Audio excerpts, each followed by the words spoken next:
If you've ever stood in Louisville and looked up at these two towers behind me, you're looking at a landmark that has essentially acted as the front porch of our city for nearly 2 centuries. Most people see the Galt House today and they think of modern conventions or, of course, Thunder Over Louisville. But the history of this place is really a beautiful story of rebirth. It's a story about a hotel that refused to let its legacy die, even when the city around it was changing so dramatically. So to understand how deep these roots go, we have to go back to 1835. Before it was a hotel, the land at the northeast corner of 2nd and Main was the private residence of Dr. William Craig Galt. Major heir Throckmorton, a man who essentially set the bar for Kentucky's reputation for gracious hospitality at the time, saw a vision for that property.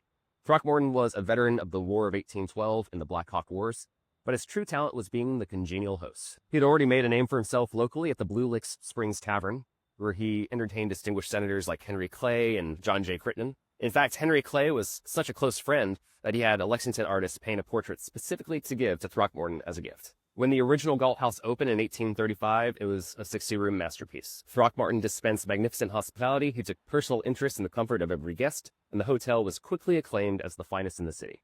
It was so elegant that it became known as the Paris of the West. One of the most famous stories from this era involves the legendary novelist Charles Dickens, who stayed there in 1842.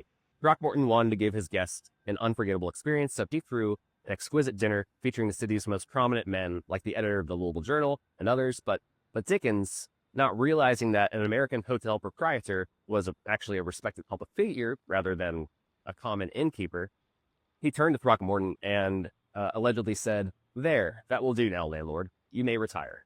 Legend has it that Throckmorton was so irate, he nearly threw Dickens out of a 3rd-story window. Thankfully, they smoothed things over, and Dickens later wrote a flattering description of the Galt House in his American Notes, calling it a splendid hotel where he was handsomely lodged. The Galt House soon became a headquarters for history. During the Civil War, the halls were filled with the sound of Union generals' boots. In September of 1862, the hotel was the scene of a shocking event when Union General Jefferson C. Davis shot General William Bull Nelson after a heated dispute. There's also a famous legend that says that Ulysses S. Grant and William Sherman met here in 1864 to plan the March to the Sea campaign in Georgia.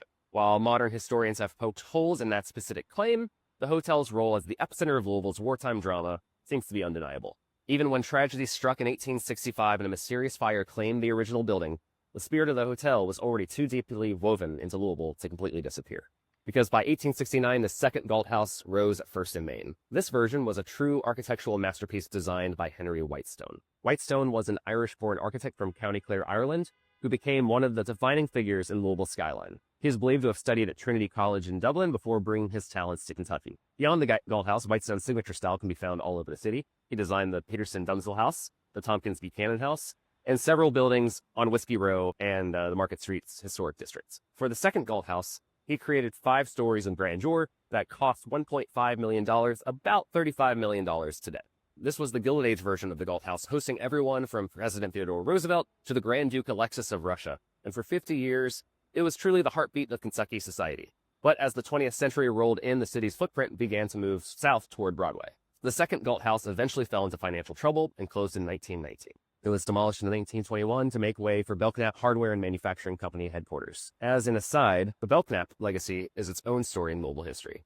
Founded by William Burke Belknap, the company grew into a landmark complex of 37 buildings covering 37 acres. The building they erected on the former Galt House site was once the largest single-unit hardware plant in the entire world. Today, the structure is known as the Waterside Building, and it serves as a prominent headquarters for Humana. This transition from a world-class social hub to an industrial powerhouse shows exactly how the riverfront changed during that era. For over 50 years, the Galt House name was dormant. By the late 1960s, the Louisville riverfront was what people called a valley of ashes, abandoned, industrial, and largely cut off from the rest of the city. Most developers at the time were looking towards suburbs, thinking that the heart of the city was actually a relic of the past. But there was a small group of local leaders who refused to let the Ohio River remain a wasteland. Chief among them was Archie Cochran. Cochran was a local industrialist and a passionate civic visionary who understood that for Louisville to have a future, it had to reclaim its waterfront. He led the waterfront resistance, alongside many folks, including leaders like Mayor Harvey Sloan, pushing for a total reclamation of the riverbank. Cochran knew that a city's identity is tied directly to its water, and he spent years advocating for the urban renewal projects that would eventually become the Belvedere Waterfront Park. But a park wasn't enough. They needed an anchor. And that's where this partnership with Al J. Schneider became legendary. While Cochran was the visionary pushing for the big picture of the reclaimed riverfront, Schneider was the hands-on builder with the grit to make it happen. Together, they defied the skeptics who thought a luxury convention hotel on an abandoned riverfront was a fantasy. When the Galt House West Tower finally opened in November of 1972, it was the physical realization of Cochrane's dream.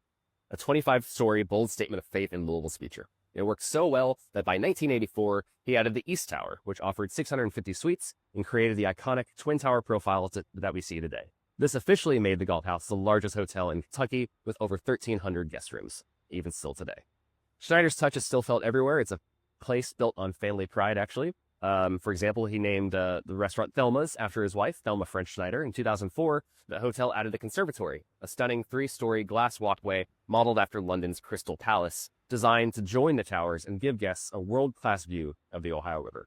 The hotel even connects to broader Louisville culture through the Hayburn Building, which was named for William R. Hayburn, a former president of Belknap Hardware, truly showing how interconnected the families and businesses of the city have really always been. In recent years, the Galt House has undergone its biggest transformation yet. Between 2018 and 2020, the family company, now AJS Hotels, invested $80 million into a total renovation. Way more than a paint job. They reimagined luxury for the modern era, redesigning the West Tower lobby, ballrooms, and guest rooms. They opened Walker's Exchange and Swizzle, the revolving restaurant on the 25th floor that gives you some of the best views of the river in the city. They also unveiled the Cochrane Ballroom, honoring the riverfront visionary who helped Schneider reclaim the waterfront. Today, the Galt House is a living chronicle of Louisville's identity and a testament to the idea that you can honor your history, from Ayers Throckmorton's original vision to Henry Stone's architecture to Al J. Schneider's riverfront revival, all while looking forward.